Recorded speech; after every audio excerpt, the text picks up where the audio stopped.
Hi, I'm Peter Haddock, and I'm here with Andy, who's one of the Flannery trainers and assessors. And we're here at one of your key customers, Blackwell Earthmoving, for a special training session for experienced operators, actually, for the Eco Drive training that you've been part of as Flannery putting together for the industry.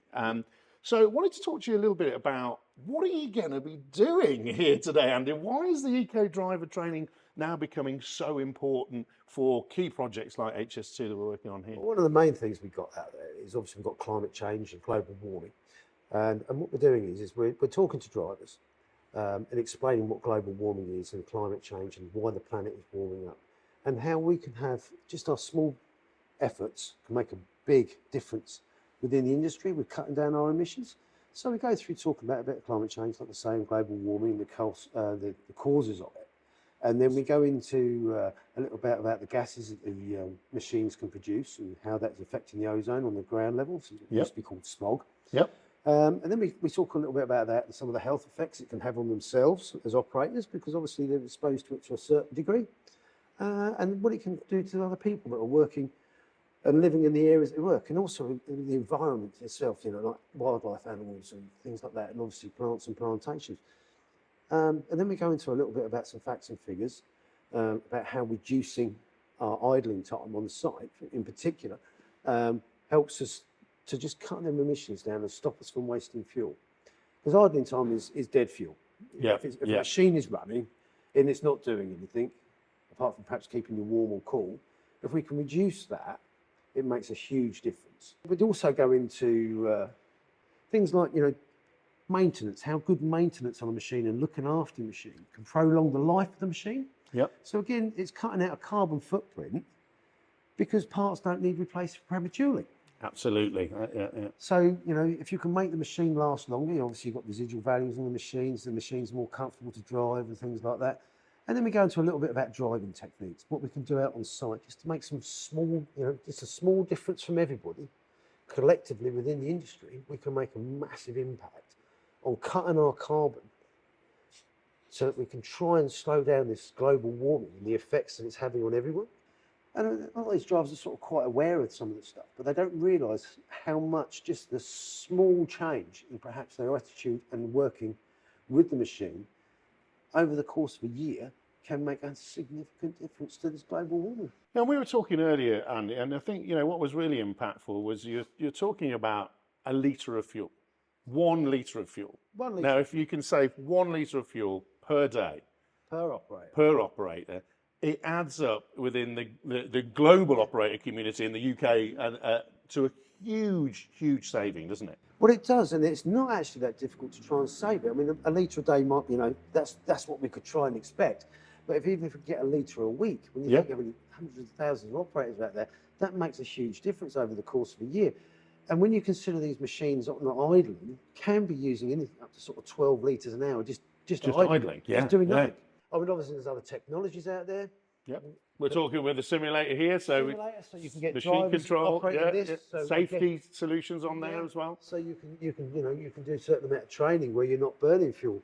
You know, we were talking again earlier about how you are looking at those impacts and showing people the impacts, because Flannery, you know, runs the Machine Max system for the data with your fleet, but also Blackwell's have got their own similar system where they're actually able to look at the data and look at how impactful training is becoming. Now, you mentioned to me, you know, you've been doing this in partnership for Blackwell's, and you've already seen these benefits and these changes. And that's actually created quite a different atmosphere, hasn't it, around the training? I mean, they've had this green policy thing where they're cutting down the idling, and the drivers are being rewarded for reducing their idling time, and they've actually realised, some of the drivers, that actually it's not making much difference to my working day. No. But they're making a big difference. And then HS2 as a project itself, who Blackwell and themselves are working in partnership with, you know, they've managed to cut down some of this idling time by almost 50% in some machines. 50%? Yeah. So literally you're talking about some of those big machines, 12 litres an hour, 50% less now. Yeah. That is incredible. I mean, the average is around about 20%. Well, 20% is still huge, isn't it? What I've heard from talking to some of the operators is basically we communicate more with each other now to say this is happening, that's happening, you know, and simple things like, you know, taking breaks when we know there's going to be different things happening on the job site, and the way you plan the haul roads and the way you plan the fleet and the matching of that fleet, it all works together. As if it can do work together much more smoothly, then you save all of this idling anyway, don't you? Yeah, because, you know, communication and planning is part of the job, you know, and at the end of the day, it's all about productivity as well. We've got a job to do, we've got to get it done. Yeah. If we can, let's try and get it done efficiently. And the great thing about telematics, of course, it can be studied. Yes. You haven't got a foreman that can drive through the site, he only sees a small portion, a small portion, a small portion. But of course, with the analytics, you've got all the data there. Yep. Which means you can then look at, oh, hang on a minute, and plan things differently, perhaps, to make everything more efficient for the job to be more productive. So we've got here this partnership with Blackwell's where Flannery, yourself, are coming in to train.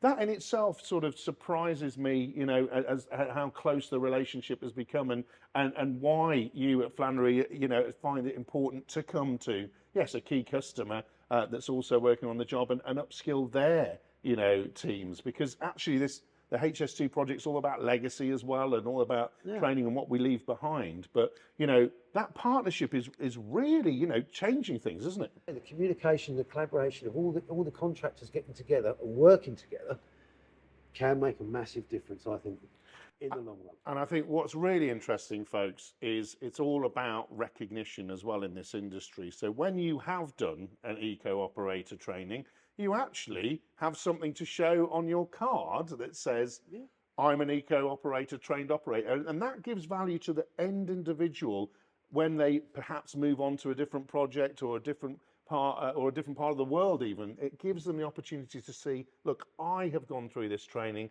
I'm somebody that you would want to employ. And that is all about, again, the legacy piece, but saying to the people that are investing their time in here to learn for themselves, that that's of value to them as an individual as well. It's registered online, it's a proper certificate, it's not just a toolbox tool.